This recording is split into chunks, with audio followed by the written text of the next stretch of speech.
Bonjour à tous, ravi de vous retrouver pour cette nouvelle analyse de Quintet. Et quel Quintet? C'est le Qatar, prix du Jockey Club, le classique réservé aux poulains de 3 ans ce dimanche sur l'hippodrome de Chantilly. Ils seront 15 à prétendre au sacre et tout de suite on fait le papier, on les passe tous en revue. J'espère que vous êtes prêts parce que c'est parti.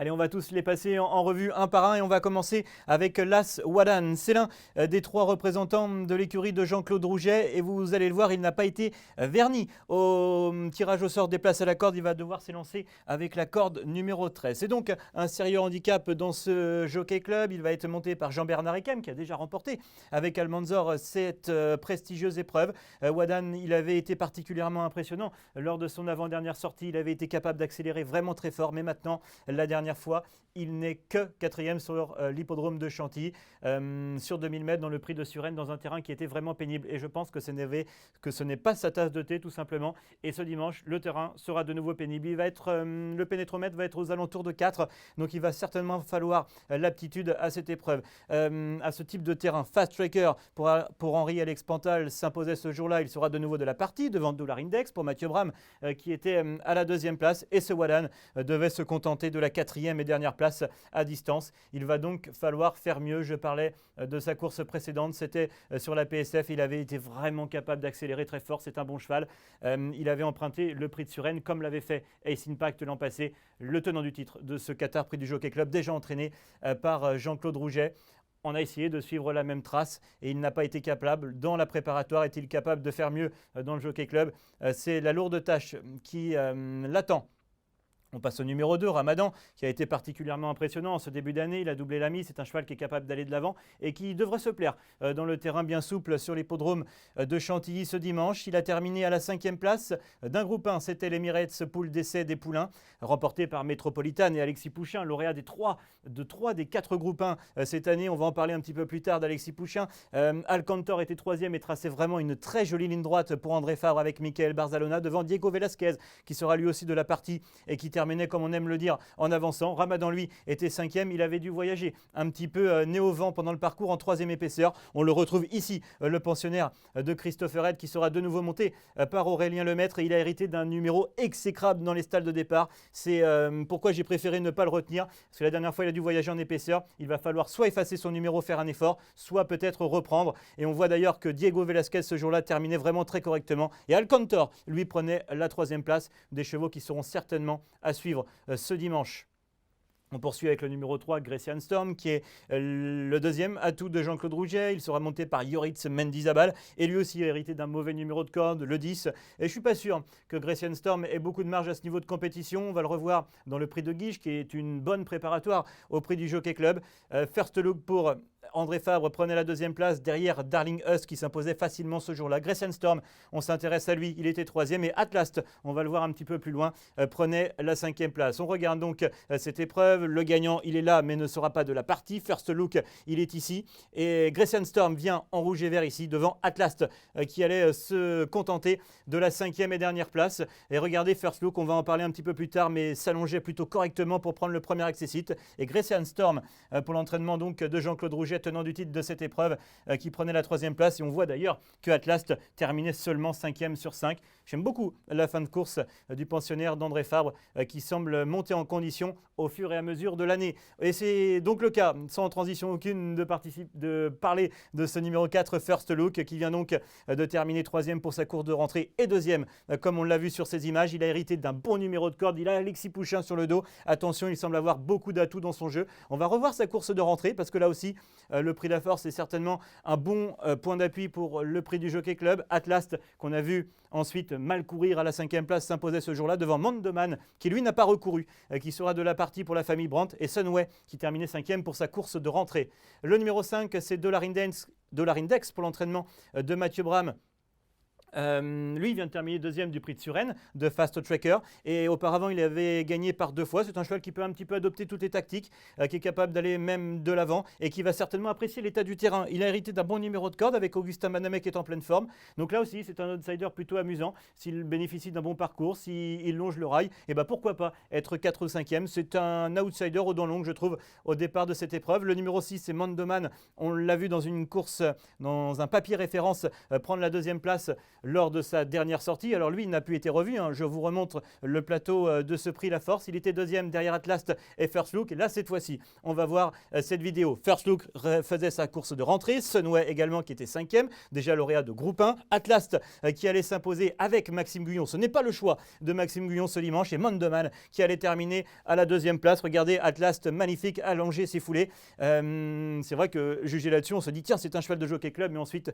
il est seulement cinquième. Mandoman qui n'a plus été revu depuis cette course, terminé plutôt bon deuxième. Et First Look, on l'a vu progresser, terminé troisième. Et Sunway qui était cinquième, mais lui aussi a progressé sur cette course de rentrée. Et bien Sunway, on en parle, il porte le numéro 7, que les choses sont bien faites. Il va être représenté par David Menuisier. Et David Menuisier, il a déclaré aux Anglais, Sunway ne va pas participer au prix du Jockey Club, il va gagner le prix du Jockey Club. J'y crois beaucoup parce que c'est un cheval qui a gagné groupe 1 l'an passé et dans un terrain qui était très pénible. Il va adorer l'état de la piste de ce dimanche. Il est cinquième, il est deuxième, il monte en condition. Il va arriver en condition avancée, en condition ascendante sur ce prix du Jockey Club. Et lorsque David Menuisier prépare un objectif, ça fait souvent mouche. On a vu World Champs terminer à la 4e place de belle façon, à la 3e place de belle façon des Oaks d'Epsom ce vendredi sur l'hippodrome d'Epsom ce vendredi. Et on a vu également Tamfana terminer 4e de très belle manière d'Émile Guinet.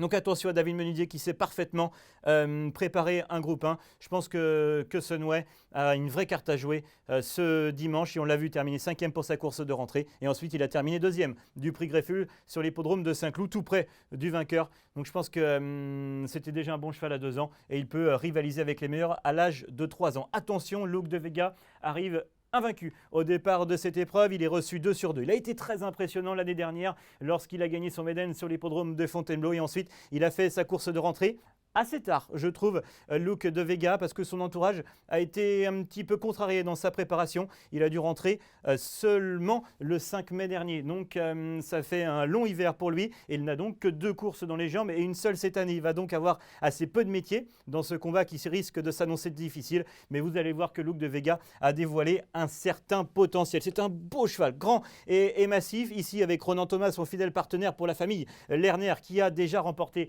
ce Qatar Prix du Jockey Club avec un certain Anna Bablou. Et regardez, Luke de Vega pour sa course de rentrée, seulement sollicité au bras, qui va s'imposer. Il a mis un petit coup de cravache, Ronan Thomas, pour lui dire de finalement accélérer, de bien préparer ce prix du Jockey Club. La famille Lerner a mis tous les atouts de son côté en allant faire galoper son cheval pour qu'il découvre l'hippodrome de Chantilly, d'ailleurs dans un reportage que vous pouvez retrouver sur equidia.fr. Donc attention à Luke de Vega, ses limites sont inconnues. Le 9, Alcantor, on en a parlé, il avait déjà montré pas mal de qualité l'année dernière à l'âge de 2 ans. Il s'en à merveille avec Michael Barzalona. C'est un cheval qui pouvait être un petit peu électrique, mais qui s'est bien assagi, je trouve, avec son bonnet. Bon numéro dans les stalles de départ. André Fabre s'est gagné le prix du Jockey Club. Michael Barzalona est à la recherche de son premier Jockey Club et ça peut être pour ce dimanche avec ce numéro 9, Alcantor, qui est un vrai cheval de classe. Et on le voit d'ailleurs, et bien ça c'est la ligne de mes 2 favoris, avec Sunway, lauréat l'an passé du Critérium International dans un terrain qui était très souple, devant Alcantor. Donc voilà, c'est pas forcément une ligne à prendre en compte puisque on sait que les chevaux évoluent de l'âge de 2 à 3 ans. Mais je pense que c'est vraiment 2 bons chevaux et qui vont apprécier l'état de la piste ce dimanche. Le numéro 10, c'est Ghost Writer qui vient de terminer à la 4e place. Regardez, il avait montré de la qualité l'an passé. À la 4e place dans les 2000 Guinées, remporté par Notal Speech derrière Rosa Lyon et Hatim. Il était 4e et je trouve que sa fin de course est plutôt plaisante et son entraîneur a déclaré sur equidia.fr qu'il allait être avantagé par le rallongement de la distance parce qu'on sait que les 2000 Guinées c'est en 1000 mètres, c'est en ligne droite et sur 1600 mètres, cette fois-ci il y en a 2100, mais son entraîneur est confiant et je pense que c'est un bon cheval. Il faisait sa rentrée directement dans les 2000 Guinées et attention à lui, il peut avoir progressé sur sa course donc de rentrée. On poursuit avec le numéro 11, c'est Diego Velasquez, présenté par le redoutable Aidan O'Brien, qui n'a remporté qu'une seule fois ce prix du Jockey Club. Il sera monté ici par Ryan Moore, le premier jockey de l'écurie. Il est 4e, on l'a vu sur les images de la poule d'essai des poulains pour sa course de rentrée, pour sa seule course de l'année. Aidan O'Brien aime bien le faire et sait le faire présenter ses pensionnaires directement dans un groupe 1 pour une course de rentrée. Mais maintenant, voilà, Aidan O'Brien a déclaré à la presse, il sera désavantagé par un terrain souple. Et ça va être souple ce dimanche. C'est là que le bas blesse concernant ce Diego Velasquez. Le numéro 12, c'est Arrow Eagle, le propre frère d'Ace Impact, le tenant du titre de cette épreuve, de ce Qatar Prix du Jockey Club. Il vient d'être battu. Arrow Eagle, lui qui avait remporté ses 2 premières courses avec plutôt dans un très bon style, comme un cheval qui était capable vraiment d'accélérer, d'avoir une double accélération comme savent le faire les cracks. Et la dernière fois, il est battu par Sosie. Mais Sosie, on va en parler, il sera certainement l'un des favoris dimanche du Jockey Club. Donc attention à Arrow Eagle, on va les retrouver tous les deux. Sosie, il est là, et Arrow Eagle, il est là. Et regardez-les, franchement accélérés comme 2 bons poulains. Je pense que Arrow Eagle est capable lui aussi de progresser sur cette course. Sosie à son extérieur n'a couru qu'une seule fois cette année, va lui aussi progresser, va arriver avec un petit peu moins de métier. Ces deux-là vont arriver avec assez peu de métier, mais on voit d'ailleurs que Sosie s'imposait assez facilement face à Arrow Eagle. Mais Arrow Eagle, à l'image des 2 autres représentants de Jean-Claude Rouget, a hérité d'un mauvais numéro dans les stalles de départ. Un poulain qui va porter une nouvelle casaque, celle de Wafnam Racing qui vient d'acheter ce Fast Tracker qui va donc être monté par James Doyle, le premier jockey de la casaque. Il est présenté par Henri-Alex Pantal et lui, il a gagné le prix de Suresnes, la ligne dont on a déjà parlé avec Dollar Index et Wallan qui était 4e. On regarde en image cette dernière sortie. Fast Tracker était allé de l'avant ce jour-là et il va aller s'imposer facilement de bout en bout à la manière d'effort. Dollar Index pour Mathieu Bram est là et Wallan va être incapable de changer de vitesse dans la phase finale. Et regardez, un Fast Tracker, je trouve à la manière d'effort, de bout en bout, il s'allonge parfaitement, il est très à l'aise dans les pistes assouplies. Il connaît maintenant l'hippodrome de Chantilly. Dollar Index se défendait bien pour prendre la 2e place, mais il y avait clairement un cheval et les autres. Et c'est vrai que juger sur cette course sur sa dernière course, attention au lauréat du prix de Suresnes, une vraie préparatoire à ce Jockey Club. On continue avec le 14 Atlas, on l'a vu par 2 fois. Atlas qui avait brillamment gagné le jour de sa rentrée, un cheval qui aime peut-être un petit peu mieux le terrain léger, on le voit notamment dans sa façon de galoper, et pourtant il a gagné dans un terrain lourd, et ensuite il n'est que 5e sur 5.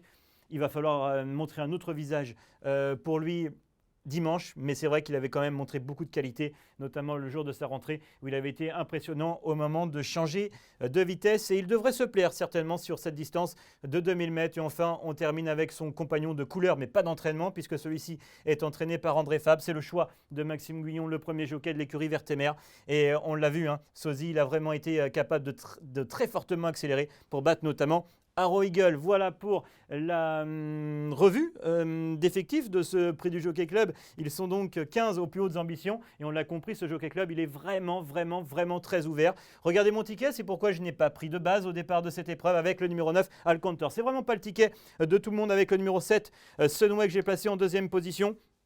Ils ne seront vraiment pas les plus joués au départ de cette épreuve. First Look est 3e, va arriver en condition ascendante.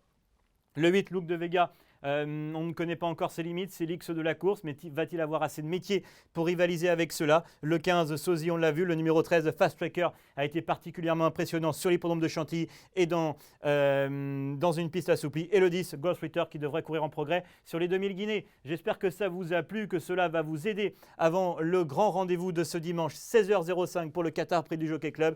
Mais avant cela, n'hésitez pas à vous abonner à nos différents réseaux sociaux et à vous rendre sur le site equidia.fr pour retrouver tous les reportages et toutes les informations concernant ce prestigieux classique cantilien. Merci à tous de nous avoir suivis et à bientôt.